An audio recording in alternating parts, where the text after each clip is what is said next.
Assalamualaikum warahmatullahi wabarakatuh. Alhamdulillahi rabbil alamin. Wassalatu wassalamu ala asrafil anbiya'i wal mursalin.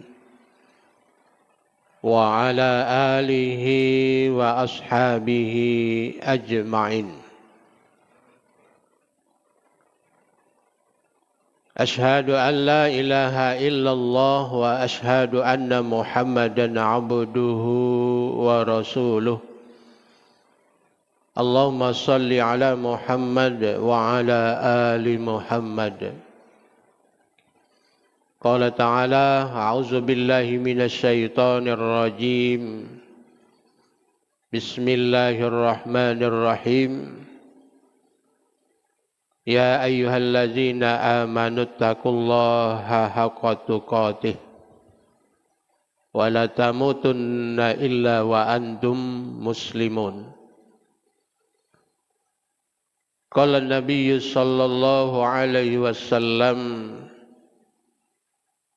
iza ra'aitum halali dzil hijjah wa arada ahadukum ayyudah wal yamsik an sa'arihi wa asfarihi. Bapak Ibu jamaah salat subuh Masjid Raya yang dimuliakan oleh Allah. Pertama kali marilah kita untuk bersyukur kehadiran Allah Subhanahu wa Ta'ala atas segala yang diberikan oleh Allah. Tidak ada jalan lain bagi kita hanyalah untuk bersyukur. Diwujudkan dengan meningkatkan keimanan kita, ketakwaan kita kepada Allah Subhanahu wa Ta'ala.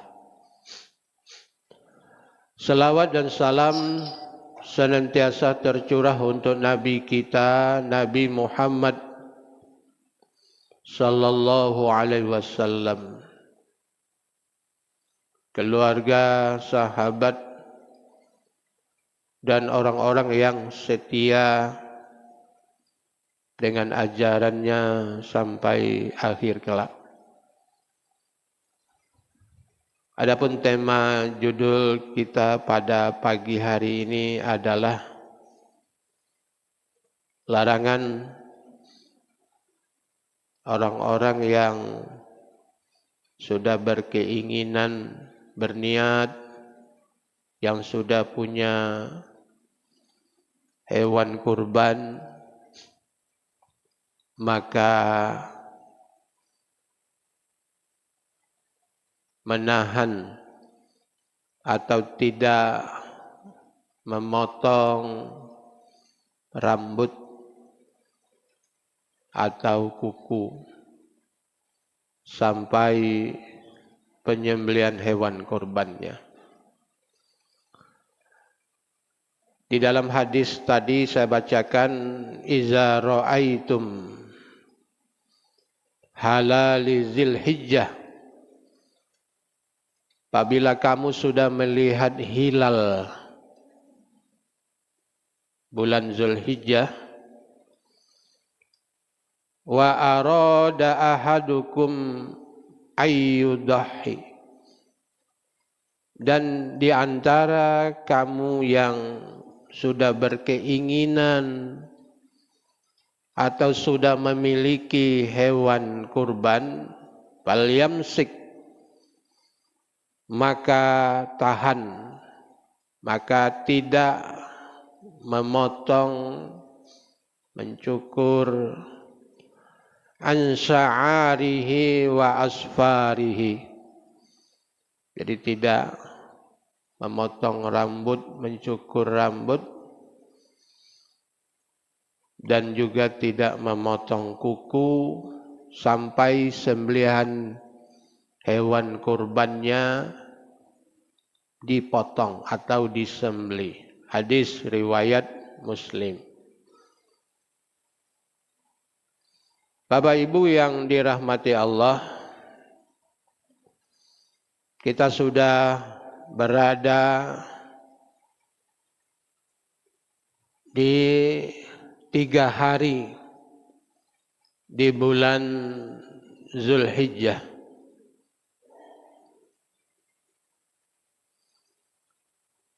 Bulan Zulhijjah adalah salah satu bulan yang mulia, bulan suci, bulan yang Allah muliakan untuk orang-orang yang beriman. Bagi saudara-saudara kita yang ada kesempatan, mempunyai kesempatan di bulan ini, terutama adalah menunaikan ibadah haji. Merupakan momen yang sangat baik, yang tepat untuk lebih mendekatkan diri kepada Allah. Ya, bukan hanya sekedar ibadah ritual yang dilakukan satu kali seumur hidup, tetapi adalah ibadah dalam rangka mendekatkan, itu dipanggil oleh Allah, dipanggil untuk menunaikan ibadah, itunya ibadah haji ke Baitullah, ke tanah suci. Tanah suci cuma hanya ada sikok, hanya ada satu, tidak ada duanya. Jadi dalam satu titik, seluruh orang yang beragama Islam yang menunaikan ibadah haji kumpul di satu titik, namanya di tanah suci. Nggak ada kumpul tempat-tempat lain, hanya di tanah suci dalam rangka menunaikan ibadah haji. Jadi wajibnya hanya sekali. Walaupun ada ngatu aku nila 10-20 kali menunaikan ibadah haji, wajibnya hanya satu kali. Ya, wajibnya hanya satu kali. Kemudian Bapak Ibu yang dirahmati Allah, bagi kita yang tidak menunaikan ibadah haji, nah, yang sudah mempunyai sembelihan hewan korbannya, nah, dalam hadis yang saya bacakan tadi, itu dilarang, ya, dilarang kita memotong rambut, kuku sebelum berkorban di 10 hari awal. Kalau kaget Bapak Ibu yang punya hewan korbannya dipotong hari Sabtu, kebetulan 10 Zulhijjahnya jatuh hari Jumat depan. Kalau motongnya besoknya atau hari Sabtunya, ya tunggu baik. Tunggu saja sampai sembelihan hewan kurbannya dipotong. Baru boleh memotong rambut, kuku. Ya.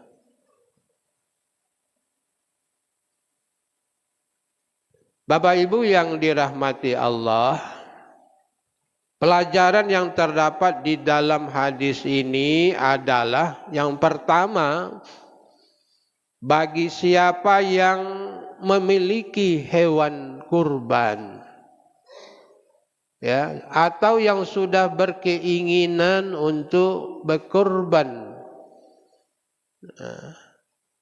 maka di bulan Zulhijjah, mulai dari tanggal 1 Zulhijjah, sekarang sudah tanggal 3, ya, dia janganlah memotong atau menahan diri, ya, untuk tidak memotong rambut, motong kuku, sampai hewan kurban selesai disembelih. Yang kedua, Bapak Ibu yang dirahmati Allah, timbul berbagai polemik perbedaan ulama, ya. Perbedaan ulama, ada yang mengatakan tidak apa-apa dipotong kuku, rambut, ya. Kalau datang hari Jumat itu kan sunnah itu, motong kuku, motong rambut. Nah, kebetulan udah lewat. Nah, kalau berbenturan bertemu dengan hari Jumat sekarang tanggal 3 Zulhijjah, ya, tidak usah potong kuku dulu bagi Bapak Ibu yang punya hewan kurban. Kalau ulama lain mengatakan, ya boleh-boleh saja kalau kuku itu rasa-rasanya mengganggu. Ya, kalau mengganggu, tidak harga mati maksudnya. Kalau mengganggu kuku itu ya potong. Kalau mengganggu itu rambutnya, ya panjang nian. Ya, kalau tidak potong sebelum tanggal 1 kemarin kan gitu. Jadi berbeda pendapat ulama. Yang ketiga, Bapak Ibu, penjelasan dari hadis ini, yang dipotong itu kuku, rambut, apakah sahibul korban, pemilik korban, atau hewan kurbannya. Nah, itu polemik kan. Itu setiap tahun muncul pertanyaan. Kalau kita lihat Bapak Ibu dari domir pengganti hu tadi, wa sa'arihi wa asfarihi, kata-kata hu-nya itu penggantinya balik kepada pemilik hewan kurban, ya, kepada sahibul kurban, ya, kembali kepada sahibul kurban, bukan kepada hewan kurbannya. Walaupun sebagian orang ada mengatakan waktu beli hewan kurbannya itu ada di situ salon, tempat salon untuk dibagusi hewan kurbannya itu ada, ya, di pasar ternak itu macam-macam, kukunya dibaguskan karena ini adalah hewan sembelihannya yang terbaik, yang bagus, yang sehat. Nah, ini macam-macam.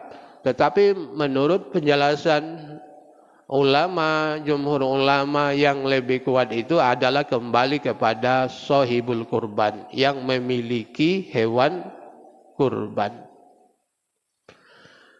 Bapak Ibu yang dirahmati Allah,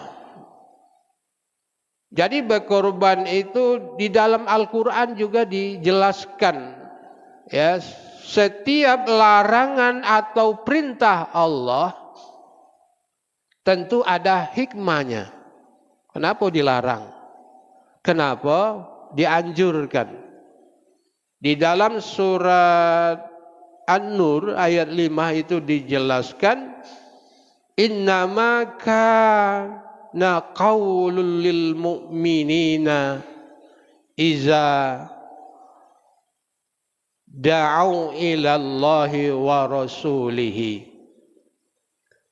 Sesungguhnya jawaban orang-orang yang beriman itu, kalau orang-orang yang beriman dipanggil oleh Allah untuk melaksanakan, untuk menjauhi larangan Allah, dia akan berkata wa qalu sami'na wa ata'na.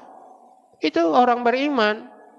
Dia spontan menyatakan sami'na wa ata'na, kami dengar, kami tahu, dan kami siap mentaatinya. Kalau itu dilarang, ya kita jauhi, kita tinggalkan. Nah, ini Pak, di dalam surat yang dijelaskan tadi, surat An-Nur, Orang yang beriman spontan akan mengatakan wa qalu sami'na wa ata'na. Ujung ayatnya apa?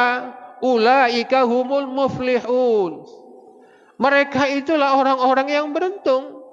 Nah, walaupun Bapak, kalau Allah yang memanggil, Rasul yang memanggil untuk adanya larangan, adanya perintah, dia akan berkata secara spontan, secara refleks, dia akan mengatakan sami'na wa ata'na. Kami dengar dan kami taat. Tetapi bagi orang-orang yang munafik, orang-orang yang fasik, dia akan berkata sami'na wa asaina. Kami dengar, tapi kami tidak taat. Nah ini, itu tidak tahu golongnya mana. Yang ketiga, Bapak Ibu yang dirahmati Allah, hikmah di antaranya adalah bahwa larangan yang dimaksud biar ada kemiripan dengan jamaah haji yang sedang melakukan ihram. Nah, ini ada kemiripannya. Di dalam Al-Quran surah Al-Baqarah ayat 196 Allah katakan wala tahliku ru'usakum. Dan janganlah kamu memotong, mencukur rambut kamu hatta yablughal hadyu mahillah, sampai hewan korbanmu di tempat penyembelihan hewan korbannya.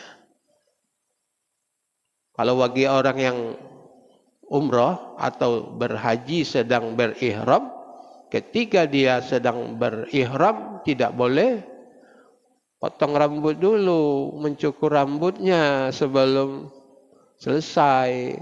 Allah mengatakan hewan korbannya jangan dipotong dulu.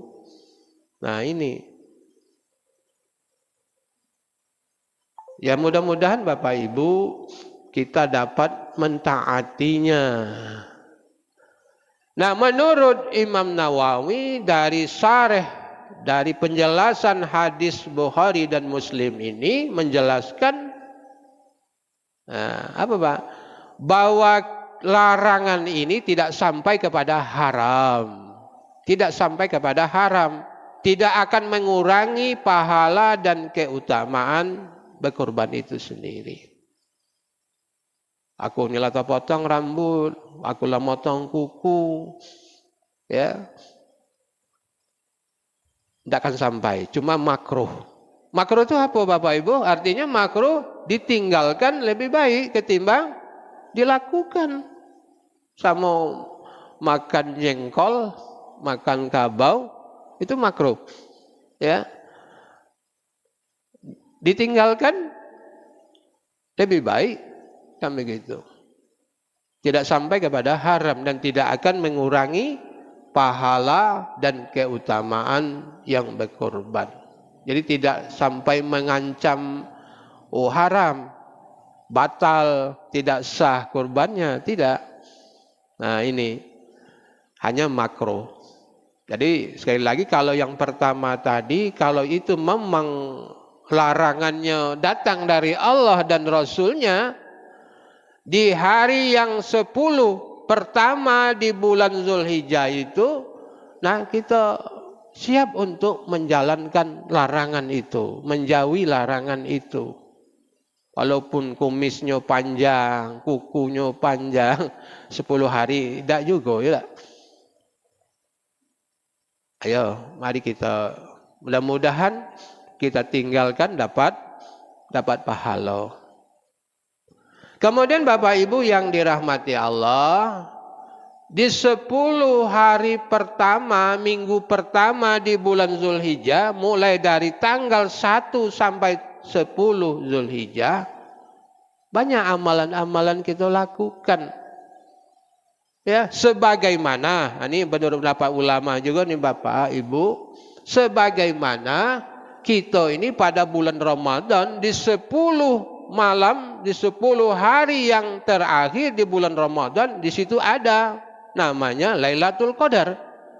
Dan juga pada bulan Zulhijjah tanggal 1 sampai tanggal 10 Zulhijjah itu ada namanya hari Arafah. Nah, ada namanya hari Arafah. Berpuasalah di hari Arafah itu tanggal 9 Zulhijjah. Di situ ada pengampunan Allah. Bayangkan Bapak, di dalam hadis itu dijelaskan siapa yang berpuasa pada hari Arafah, Yaumul Arafah, pahalanya apa? Diampuni dosanya 2 tahun. Setahun yang lalu dan setahun yang akan datang. Hebat, Pak. Ya, minimal. Sahih hadisnya itu. Ya. Sedangkan Nabi Muhammad sallallahu alaihi wasallam sudah terbiasa melakukan ibadah puasa mulai dari tanggal 1 sampai tanggal 9 Zulhijjah.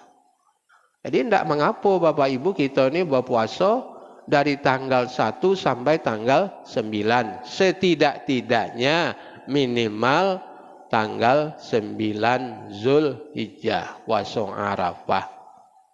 Yang kedua, Nabi itu sudah terbiasa melaksanakan puasa Asyura di bulan Muharram, dan setiap Senin dan Kamis di minggu pertama setiap bulannya. Bukan tiap bulan, bukan setiap Kamis dan setiap Senin dan Kamis setiap bulannya, tetapi di minggu pertama Senin Kamis dan Yaumil Bid 13, 14, 15. Ini Bapak Ibu. Berikutnya Bapak Ibu, kita juga dianjurkan banyak-banyaklah beramal soleh.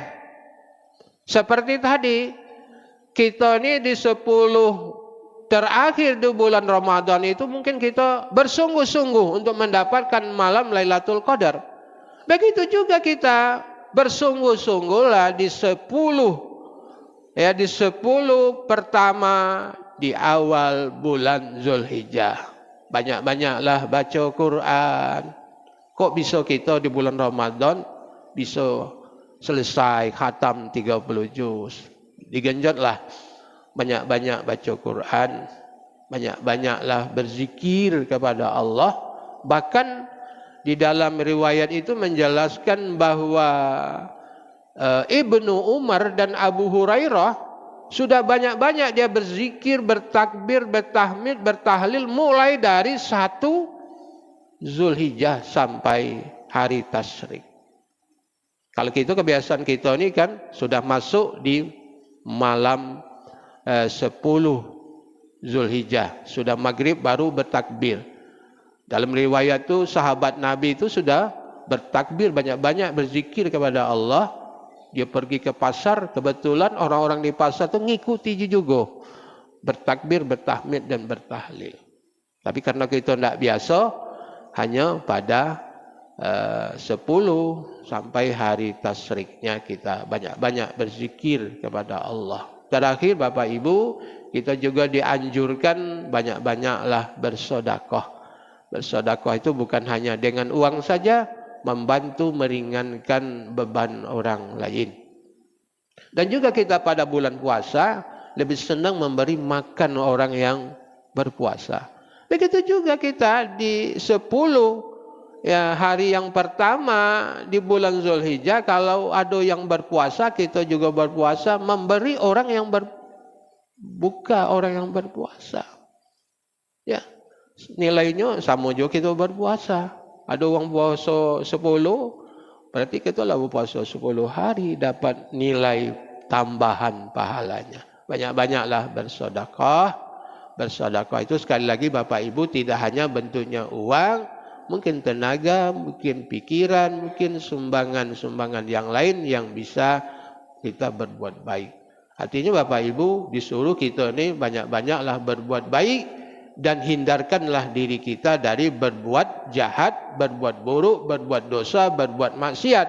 Tetapi hiasilah kemuliaan bulan yang dimuliakan oleh Allah ini dengan kebaikan-kebaikan. Ya.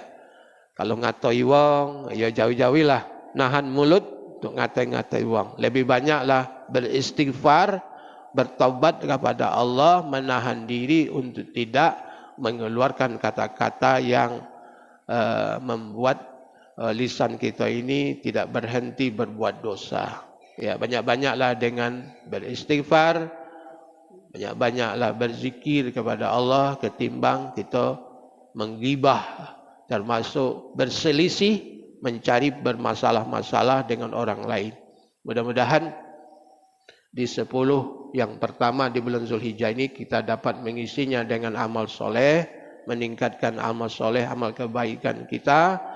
Ya, mudah-mudahan inilah keberuntungan yang Allah berikan kepada kita, walaupun hanya 10 hari yang pertama di bulan Zulhijjah. Mudah-mudahan kita senantiasa diberikan kekuatan lahir dan batin oleh Allah, sehat lahir dan batin dalam perlindungan Allah, dan dapat lebih dekat lagi dengan Allah Subhanahu wa taala, sebagaimana kebahagiaan kegembiraan kita di 10 ya di malam terakhir di bulan Ramadan.